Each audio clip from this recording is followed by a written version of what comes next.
Dear friends, welcome back to Silent Learning. പരീക്ഷയ്ക്ക് സ്ഥിരമായി ചോദിക്കുന്ന കുറച്ച് ചോദ്യഭാഗങ്ങൾ നമുക്ക് പരിചയപ്പെട്ടാലോ? ചോദ്യങ്ങൾ മാത്രമല്ല, ഉത്തരങ്ങളും ഉണ്ട് കേട്ടോ. മക്കളെ, ഒരു ചോദ്യം നോക്കണേ. From where the Yamuna river originate. എവിടെ നിന്നായിരുന്നു നമ്മുടെ യമുന നദി ഒറിജിനേറ്റ് ചെയ്യുന്നത്? നമ്മുടെ ഉത്തരാഖണ്ഡിലെ യമുനോത്രി എന്നാണ് നമ്മുടെ യമുന നദി ഒറിജിനേറ്റ് ചെയ്യുന്നത്, അല്ലെ, ഉത്ഭവിക്കുന്നത്, അല്ലെ. അടുത്ത ചോദ്യം നോക്കണേ. Which period is generally known as the medieval period? മധ്യകാലഘട്ടം എന്ന് പറയുന്നത് ഏതാണ്? നമ്മളെ C8 മുതൽ C18, 8ാം നൂറ്റാണ്ട് മുതൽ 18ാം നൂറ്റാണ്ട് വരെയുള്ള കാലഘട്ടത്തെയാണ് നമ്മൾ എന്തു പറയുന്നത്? നമ്മളെ മിഡീവൽ പീരീഡ് എന്ന് പറയുന്നത്, അല്ലെ. അടുത്തത്, Delhi is situated in the. എവിടെയാണ് ഡൽഹിനെ നമുക്ക് കാണാൻ സാധിക്കുക? ഇൻഡോ ഗംഗാറ്റിക് പ്ലെയിനിലാണ് നമുക്ക് നമ്മൾ ഡൽഹിനെ കാണാൻ സാധിക്കുക. എവിടെയാണ്? Indo Gangetic plain. Okay, clear ആയില്ലേ? സിന്ധു ഗംഗ സമതലത്തിലാണ് ഡൽഹിനെ നമുക്ക് കാണാൻ സാധിക്കുന്നത്. അടുത്തത്, which mountain ranges help Delhi to revisit the invasion of enemies? ഒരുപാട് എനിമീസ് എന്താണ് ഡൽഹിയിൽ വന്നിട്ടുണ്ടായിരുന്നു, അല്ലേ. സോ അതിൽ നിന്നൊക്കെ ഡൽഹിനെ പ്രൊട്ടക്ട് ചെയ്ത് വെച്ചിട്ടുണ്ടായിരുന്ന ആരായിരുന്നു? നമ്മുടെ ആരവല്ലി റേഞ്ച് ആയിരുന്നു. അടുത്തത്, which river facilitated water transportation and ensure enough water supply four Delhi? ആരാണ്? നമ്മുടെ യമുന നദിയാണ്, അല്ലെ. ഡൽഹിക്ക് വേണ്ട വെള്ളവും കാര്യങ്ങളൊക്കെ കൊടുത്ത് ഡൽഹിയെ നട്ട് നനച്ച് നല്ല രീതിയിലാക്കിയിട്ടുണ്ടായിരുന്ന നമ്മുടെ യമുന നദിയാണ്. അടുത്തത്, ഡൽഹി ഒരു അധികാര കേന്ദ്രമായി മാറിയത് എപ്പോഴായിരുന്നു? C8ാം നൂറ്റാണ്ടിലായിരുന്നു ഡൽഹി ഒരു അധികാര കേന്ദ്രമായി മാറിയത്.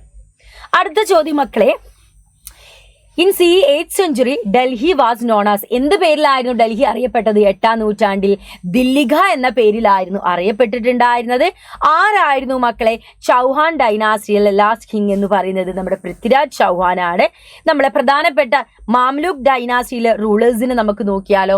കുത്തബ്ദീൻ ഐബക്ക്, ഇൽത്തുമിഷ്, ബാൽബൻ, ഇവരൊക്കെയായിരുന്നു നമ്മുടെ മാംലൂക്ക് ഡൈനാസ്റ്റിയിലെ അഥവാ സ്ലേവ് ഡൈനാസ്റ്റിയിലെ പ്രധാനപ്പെട്ട ഭരണാധികാരികൾ. അടുത്ത ചോദ്യം നമുക്ക് നോക്കാം. ആരാണ് മക്കളെ ഒരു യൂണിഫോം മോണിറ്ററി സിസ്റ്റം ഇൻട്രൊഡ്യൂസ് ചെയ്തിട്ടുണ്ടായിരുന്നത്? നമ്മുടെ ഇൽത്തുമിഷ് ആയിരുന്നു. അതേപോലെ തന്നെ ആരാണ് മക്കളെ കോയിൻസ് ഇൻട്രൊഡ്യൂസ് ചെയ്ത്? അതായത് നമ്മുടെ ഇൽത്തുമിഷ് ആണ് ഇൻട്രൊഡ്യൂസ് ചെയ്ത്. അദ്ദേഹം ഏതൊക്കെ കോയിൻസ് ഇൻട്രൊഡ്യൂസ് ചെയ്ത്?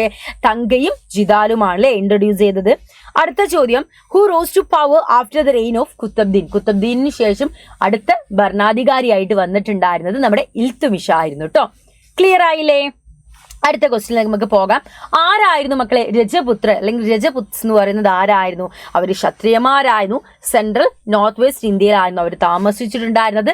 തൊമര രാജാക്കന്മാരും അതേപോലെ ചൗഹാൻ ഡൈനാസ്റ്റിയും ഒക്കെ എന്തായിരുന്നു? അവർ ഈ രജപുത്രന്മാരായിരുന്നു. ഇതിൽ പ്രോമിനന്റ് ആയിട്ടുള്ള റൂളേഴ്സ് ആണ് ഈ ആളുകളൊക്കെ കേട്ടോ.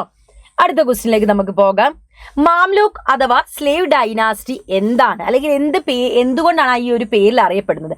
മക്കളെ, ഗോറിലെ മുഹമ്മദ് ആരെ പരാജയപ്പെടുത്തുന്നു? രജപുത്ര രാജാവായ പൃഥ്വിരാജ് ചൗഹാനെ, ചൗഹാൻ ഡൈനാസ്റ്റിയിലെ അവസാനത്തെ ഭരണാധികാരിയായ പൃഥ്വിരാജ് ചൗഹാനെ പരാജയപ്പെടുത്തുന്നു. അതിനെ തുടർന്നിട്ട് ഗോറ് ഡൽഹി പിടിച്ചെടുക്കുന്നു. പക്ഷെ ഗോറിന്റെ മരണശേഷം അദ്ദേഹത്തിന്റെ അടിമയായിട്ടുണ്ടായിരുന്ന കുത്തബ്ദീൻ ഐബക്ക് എന്ത് ചെയ്യുന്നു? ഡൽഹിയിലെ ഭരണം കൈയാളുന്നു. അതെങ്ങനെ?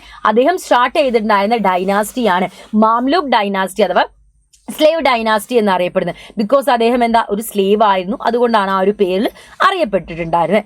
അടുത്ത ചോദ്യത്തിലേക്ക് നമുക്ക് പോകാം. മക്കളെ, ആരൊക്കെയായിരുന്നു പ്രധാനപ്പെട്ട മുഗൾ രാജാക്കന്മാരെന്നാണ്? ആരൊക്കെയാണ്? ബാബർ, ഹുമയൂൺ, ജഹാംഗീർ, ഷാജഹാൻ, ഔറംഗസേബ്. ഇവരൊക്കെ എന്തായിരുന്നു?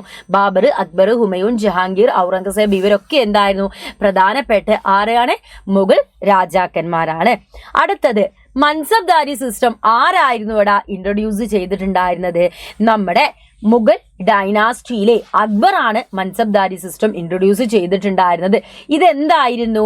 അദ്ദേഹം അഡോപ്റ്റ് ചെയ്തിട്ടുണ്ടായിരുന്ന ഒരു സ്പെഷ്യൽ സിസ്റ്റമാണ്. ഈ സിസ്റ്റത്തിന്റെ അണ്ടറിൽ അദ്ദേഹം എന്തു ചെയ്തു? എല്ലാ ഓഫീസേഴ്സും ഒരു സ്പെസിഫിക് മെമ്പർ ഓഫ് സോൾജേഴ്സിനെ അവർ മെയിൻറ്റെയിൻ ചെയ്യണം. ബിക്കോസ് ഈ ഒരു ഡൽഹി അപ്പം വളരെ രീതിയിൽ എന്തായിരുന്നു? ഡെവലപ്പ് ചെയ്തിട്ടുണ്ടായിരുന്നു. ഒരുപാട് ആർമി, അവർ ഹ്യൂജ് ആർമി മെയിൻറ്റെയിൻ ചെയ്തിരുന്നു. അപ്പോൾ എല്ലാം കൂടി കൺട്രോൾ ചെയ്യാനുള്ള ഒരു ഡിഫിക്കൽട്ടി ഉണ്ടായിരുന്നു. അത് ഈസി ആക്കാൻ വേണ്ടിയിട്ട് അദ്ദേഹം സ്റ്റാർട്ട് ചെയ്ത ഒരു സിസ്റ്റം, ഒരു സ്പെഷ്യൽ സിസ്റ്റമാണ് മൻസബ്ദാരി സിസ്റ്റം എന്ന് പറയുന്നത്. അപ്പോൾ ഇത്രയും കാര്യങ്ങളാണ് നമുക്ക് ഇന്ന് ഡിസ്കസ് ചെയ്യാനുള്ളത്. അപ്പോൾ അടിപൊളിയായിട്ട് സെറ്റായിട്ട് പവറായിട്ട് എക്സാം ഒക്കെ ചെയ്ത പരീക്ഷയ്ക്ക് സ്ഥിരമായിട്ട് ചോദിക്കുന്ന കുറച്ച് ക്വസ്റ്റ്യൻസ് ആണിത്. ബാക്കി നമുക്ക് എന്താ ലൈവിലൊക്കെ ഡിസ്കസ് ചെയ്യാം. അപ്പോൾ നമ്മുടെ ഇന്നത്തെ സെക്ഷൻ വൈൻഡപ്പ് ചെയ്യാണ്.